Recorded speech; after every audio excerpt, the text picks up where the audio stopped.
Three, two, one. Welcome to Jim's Take, episode 140 something, 147. Yeah, are all of our problems social problems? It's a hot topic. Everyone's talking about the need to be social, especially amid AI. They're talking about it from a wellness perspective. They're talking about it from all these different areas. And as we try to kind of navigate this kind of social challenge and how to be social and how do you make friends as an adult and all of these types of things, I kind of flip it a little bit and ask the question, are all of our problems really social problems? As I was sitting around doing, jotting down notes and traveling and all of that, most of the work that I do is undoing thoughts that we have. And I find that there's this level of anxiety that can always be attributed to the need to be social. And so we're going to explore that today, right? Most of our problems, mental, emotional, even financial, I'll talk about that. It's really rooted in not that what we think it is, right? It's not a fear of failure. It's a fear of what other people are going to think when you fail. You're not afraid of of speaking in public. You're afraid of the social rejection that comes with speaking in public. We're not necessarily afraid of or maybe we do have money problems, right? Legitimate money problems, but it's compounded by the social stress that gets added on top of it and everything else. And so really, most of our challenges are really rooted in some kind of social disconnection. And that's what I want to talk about today, right? Or maybe it's a fear of social rejection, whatever it is. There was a book I read a long time ago. I think it's called Social, or something along social, where they basically explain your brain treats social rejection in the same way it treats physical pain. And so we want to avoid physical pain, which is the whole fight or flight kind of blah, blah, blah, that whole nonsense. But when we think about social, we put that lens on social rejection as physical pain and how we prevent ourselves from being social and prevent ourselves from other things that have a social tangent. It impacts our ability to adapt to change and evolve and really take the safe type of risks that we all want to do and get the vision of where we want to go and actually execute and finish and take those safe risks to be as brilliant as we all wish to be. And so that's what we're going to talk about today. This is not a macro view of the world is ending, nobody can be social, society is falling apart, technology is ruining it. While there is a place for that, this focus is on you. Okay, this is all about you, the individual. We need to have this kind of healthy selfishness that I wrote about in the book a couple of years ago. This healthy selfishness of what's best for you, and then naturally, the people that are attracted to that kind of healthy selfishness of whatever it is that you're interested in tend to come around. If you're interested in reading books, and you go sit in the corner of a coffee shop and you're just sitting reading a book, having a coffee, people may not talk to you because you're sitting reading a book, but other book readers are going to notice and they'll be like, "Ooh, that's pretty cool. I want to do that too." And eventually it just kind of manifests into this way where your people are naturally around you. And so I want to focus on the you and accountability to you. There is, let's embrace this idea of what we love and what we wish to do and realize that there's no need to defend ourselves, defend our decisions, defend our likes, defend our interests to people who have something that's really not in common with that. And that's really, if we can eliminate that social pressure, we can then start to enjoy our social life. So here's the order I'm going to go in today. One is, let's talk about why social, right? Quickly. I've talked about it a bunch. There are three components to social wellness, right? This is a new term that's coming out, social wellness. I had Janine from Bria on a few episodes back talking about the need for social wellness, especially in people over the age of 50. It's a great episode. If you haven't listened to it, I would check it out. But then we're going to go into how our problems are not really what they think they are. And let's make it real, right? How are the problems we think we have actually social problems, from failure to insecurity, anxiety, whatever it is. And then let's talk about how to fix it. Let's put together a plan that's actually relevant and to do it. So number one, let's go into the missing pillar of wellness, we'll call it. When we talk about wellness, everyone's got an opinion on wellness. And I'm not going to tell you what to do to be well. But I will say that there are three components to wellness that you have to figure out. It's this holistic view of you. And one, of course, is, the physical wellness, right? And this is my physical, mental, social thing that I've talked about before. Physical wellness, your diet, your fitness, your sleep, take care of it. We've heard about it. We know about it. We ignore it. That's, physically well is an important part, and it impacts our other two areas. Then we go into mental wellness, your self-care, your self-love, your belief system. What do you believe? Unapologetically, what do you believe? And recognize that your beliefs are not truths. And what's the internal conversation you're having with yourself? And that's kind of mental wellness. And then this missing component, a lot of people go into spiritual as your third. I put that under mental, it's under belief system, is a social wellness. And we need three different types of social wellness. We need a support system. We need these little micro interactions to make sure that we're part of something bigger. And we need to meet new people to challenge our belief system. So everything impacts something else. How are we defining social wellness? Social wellness is really health of relationships, I would put it. And when we talk about relationships, we have to break that word down. All these words need meaning. It's not, we don't have to have these deep level relationships with everybody. But when I think about social wellness, I think of words like fellowship, friendship, companionship, not in a dating sense, companionship, but just good, clean fun and interacting with people and having a nice kind of social interaction that recharges our batteries. And this is for extroverts and introverts as well, right? And the scale of it doesn't mean you don't want to be social if you're an introvert. It just means we interact socially in a different type of way. And we have to define it. We have to be intentional and all of that. We generally don't focus on it. We don't focus on social for a number of different reasons. One, it doesn't feel tangible. Like, how do you measure social wellness? Is it the number of times you spend with other people? There is no real way to define it that I'm aware of, but we know when we see it, and it's this intangible kind of, just like mental wellness, right? What do you like and what do you like to do and do that? So if it feels intangible, it's tough to measure, and so we really don't know what direction in which to go. So that's one, why we ignore it and don't focus on it. But two, the more isolated we get, the harder it is. Like, even when we're surrounded by people, being social is hard. And putting together a social agenda is hard, especially as an adult, especially if you're an adult with no kids. Like, you kind of go through these phases in life where in your 20s, you kind of do the happy hour thing at work. And then maybe in your 30s, you might have some friends from college, whatever. Then you have kids and you become friends with the parents of other kids, of your kids' friends, like that kind of thing. And then the kids move out and you're like, all right, well, now what? And who do I have left? And generally you're like, these people are fine, but they're not really, driving my my social wellness. But it's also hard because we don't know how to do it.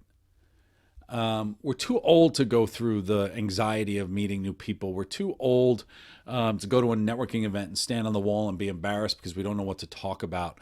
We're too focused on the Joneses and what are people going to think, and this kind of perception that people are thinking about us in a certain type of way. A 50-year-old, we don't want to put ourselves in a position where there's any kind of anxiety, social anxiety. So we ignore it and we go to the comfort of our couch. But home is meant to be comfort, and we can't live in comfort all of the time. There are benefits to these little types of struggle.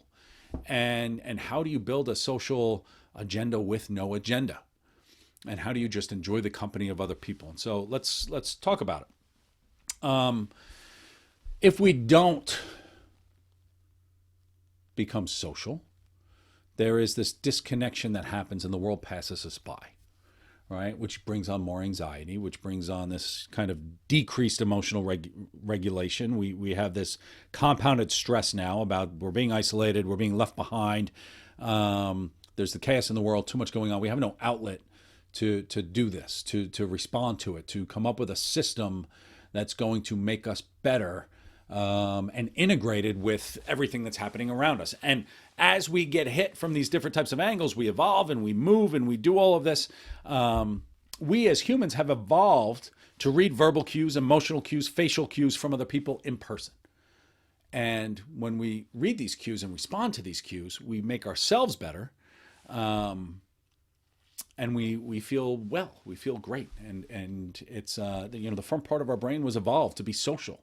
And we have to actually be intentional now on just having some kind of social interaction, right? With the librarian, with somebody new, strike up a conversation. Nice shoes, whatever. Where'd you get them? Okay, and then you walk away.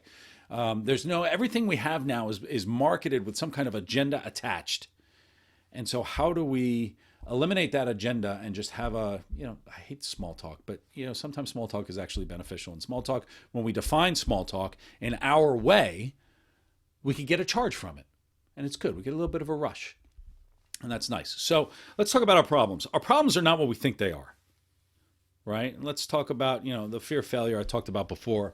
We talk about this insecurity. We talk about anxiety, the fear of being left out, the fear of social rejection, the fear of not having enough money. Like all of these types of things are rooted in this social type of disconnection. So we're not, I will die on this hill. We are not afraid of failing, but we're afraid of what people will think when we fail, right? I mean, I've thought long and hard about, do I continue in my business or not? Do I continue? And really the one thing that keeps me going is I don't want to tell people that it was too hard.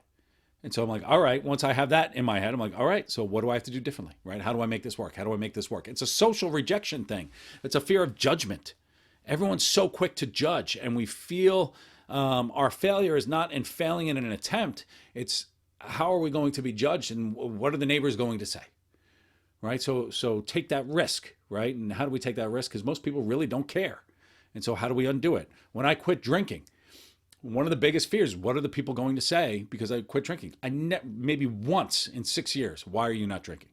Right? Nobody cares about your decisions. Nobody just be comfortable with the answers that we have. We don't have to defend our decisions. We don't have to defend the fact that we failed. Because there are a lot of reasons objectively why things fail. And then we just say, all right, what's our response to that? And that gives us something that we can talk to. Insecurity around public speaking is a popular one in the corporate world, but the insecurity, what's the word that everyone talks about?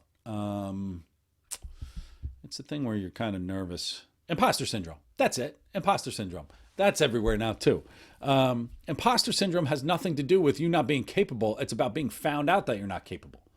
Right? So when you realize imposter syndrome is a social challenge, all of a sudden you've got a very different lens on doing it. A lot of the people I work with on how to give a presentation at work and doing the executive communications at work is your stuff, and we'll give you a framework to talk to it without notes and everything else. You know where you are in your speech.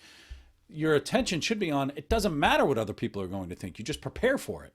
Prepare for the questions. Prepare for that. Like you own your type of work. If you're a Star Wars fan and I ask you to get up to talk to everybody about, I don't know, Padawans or some kind of random, planet or something like that, you could talk for 20 minutes on it.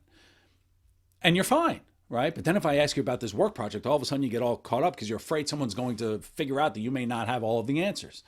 And that's, it's a comfort with ourselves. How do we respond ourselves to this changing, evolving world of social rejection, right? So that's where insecurity and anxiety comes from. We don't want to go to a networking event because what are people going to think about us?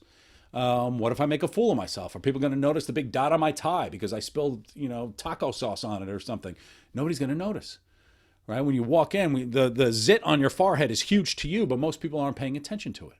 And so we imagine these scenarios. We are our own worst enemies in terms of what are people going to think and how are we going to respond to that. So insecurity and anxiety is rooted, John Paul Sartre, hell is other people. It's the insecurity and anxiety that comes from what other people might think. Okay, so then we do that. Money problems. Yes, some people have a lot of big money problems. I get it, especially now. The capitalism thing is out of control. Out of control capitalism is going to implode at some point, and we have to kind of figure out where we go in this new system, and we need that support system to help us. But the money problems we have are objective money problems. They're exacerbated and intensified by comparison to other people. Right? There's a reason why millionaires think that they don't have enough and poor people think they don't have enough, because they're comparing themselves to their tribe and where they spend their time. So we're comparing ourselves to other people, which is why we don't have enough money. We don't have enough of this. Now, the ability, you can't afford rent and you can't pay for electricity and things are getting very expensive on the shelves and everything. That's real. But are we also just making it worse because we feel behind? Right? What do you really need? This idea of simplicity, I love, right? We really don't need much. And when we shed all of what are the assumptions we have built in, Do we need 17 subscriptions to television things? Why are you watching TV when you could be doing so many other different things?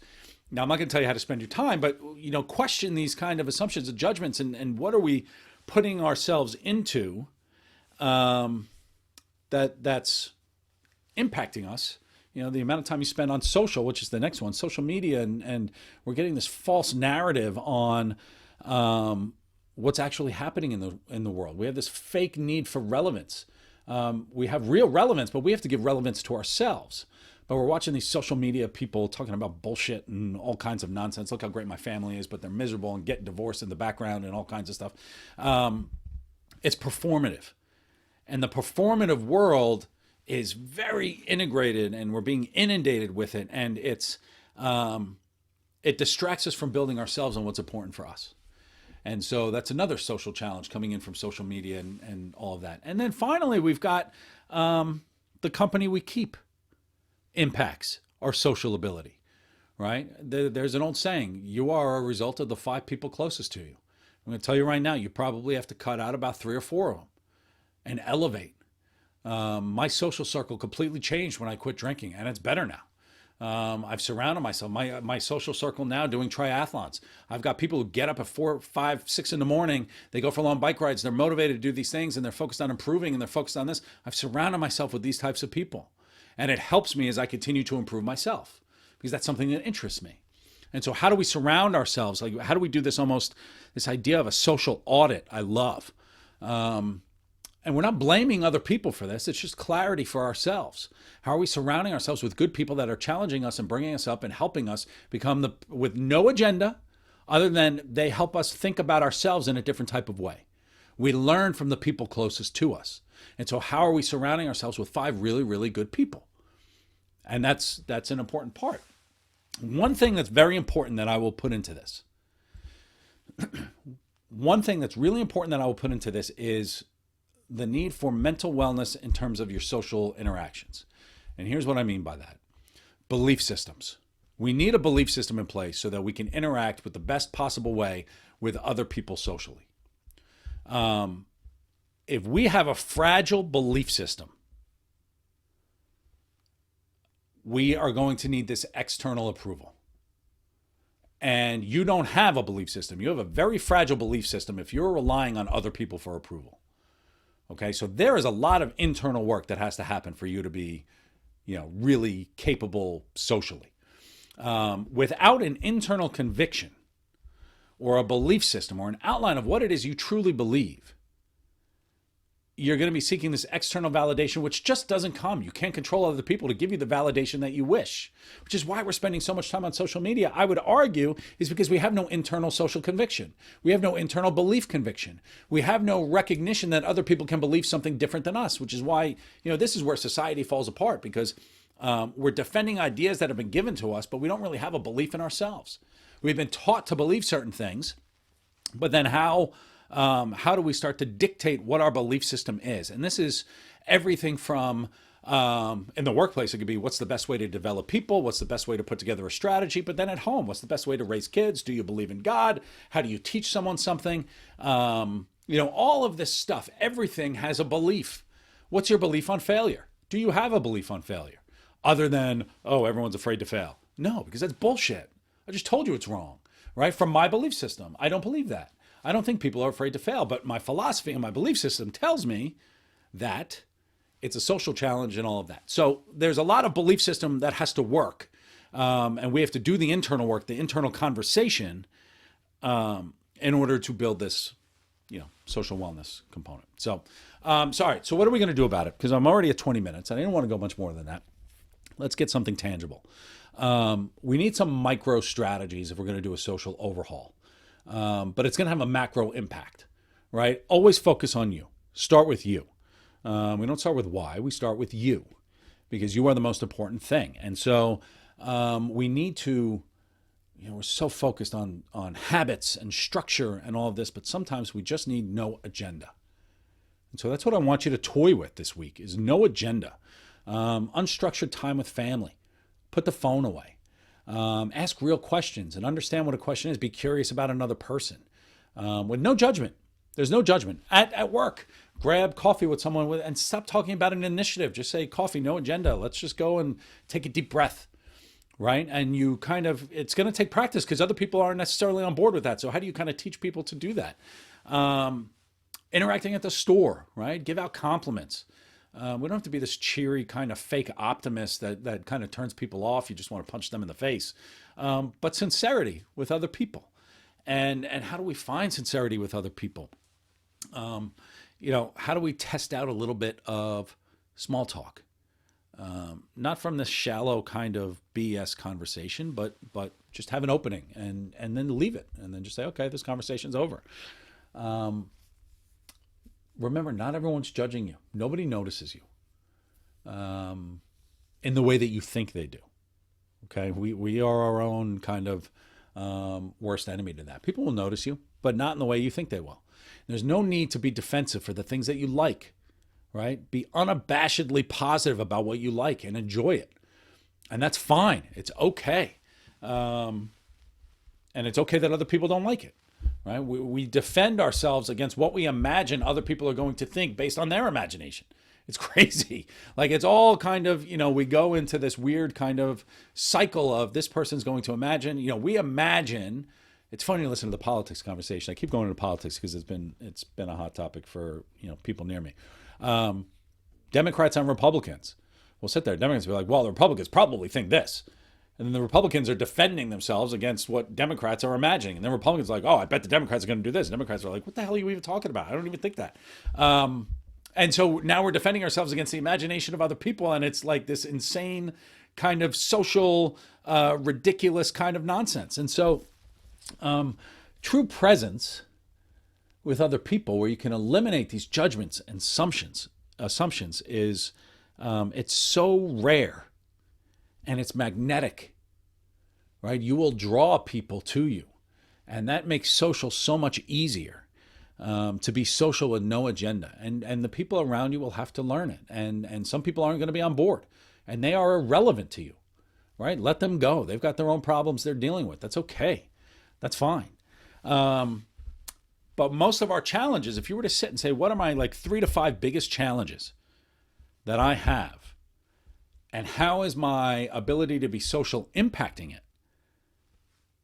You're going to get some pretty interesting answers and really strategic and simple ways to challenge what it is, right? So the feelings you have, the emotional challenges, the financial challenges, the mental challenges, whatever, it's all relational. Okay? We don't have to become social butterflies. We don't have to be out and about and extroverts and doing all this stuff. We just have to be human. Okay, and stop comparing ourselves to other people, and if we wanted to just make one small connection each day, a little bit of silence and a little bit of connection is it's a real meaningful. It gives a different type of meaning to your day-to-day life on this earth. This little rock that we're spinning around on. It's funny. I just watched. If you haven't watched it on Netflix, A Trip to Infinity, where they're talking about what is infinity, and you realize just how insignificant life is and how meaningless life is, and how every decision we have really just doesn't matter. And one person said, nothing mattered until I met someone that I loved.